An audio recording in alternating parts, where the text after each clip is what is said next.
ka changa isak mel ka ton hun pa haling ka thira ka dine na dun ka nun hi itan ka hun nen ka hlan karam he ma hel tu te wang khan ngala ente sel tu lenga tam sak mel ton lo ni te rain hun te lia ma se ente he itan cha urin nom bia tu ka hlara kan hun ton hi chal na thlan sala karan do tu lenga kha min ti chaka min si zo ma ting tu a chang te se kan hu na iloi hun ka ha tu dang ai lo va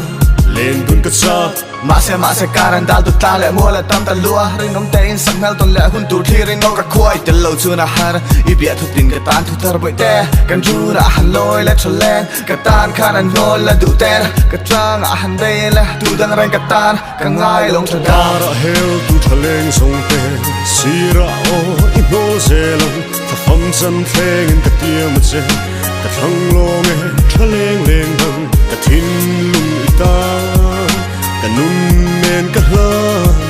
ka tan chu lo vul zela I to na o ka lung lia me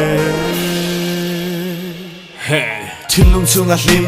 in run chunga zin ka tar hlim dun hun ka thira thilung hun ka tin indi realin hlim dan nang nero hlim ma lo ma zai in ngai ni za ma ka buaya ka thilung ka dam na ka nun pum ka hlana akianga chung ka hlim ka tan mi bi ka sin ka tan ka bu ka tling ka thlang ka hlut ta ming ka chel reng nar aban ka phut ta thin ka tar khum zo ban la piang lo tha fam chang lo wing than me thiang lo thai se ru na kain bia thu zaya o cha in ta ko varila dia du thu ka sam ka atak ram han chan sela an soi ping to singa ke ka lomber o ma se tu ra to na tlang in kara dang sia kan ti thai to ko le atak sa pop kan in sat ngai ma se hey kan in phat long kan ke to kan in sat ngai ma se hey kan in phat long kan ke to ra hel tu thaleng song te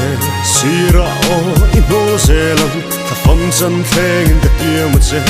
ka thang lo nge thaleng leng dang ka thin lung ita ka nun men ka hla ka tan chu lo vul zela I to na o ka lung lia me ka ra hel tu I no zelong phong chan thleng ka tia ma che ka thang lo nge thaleng leng dang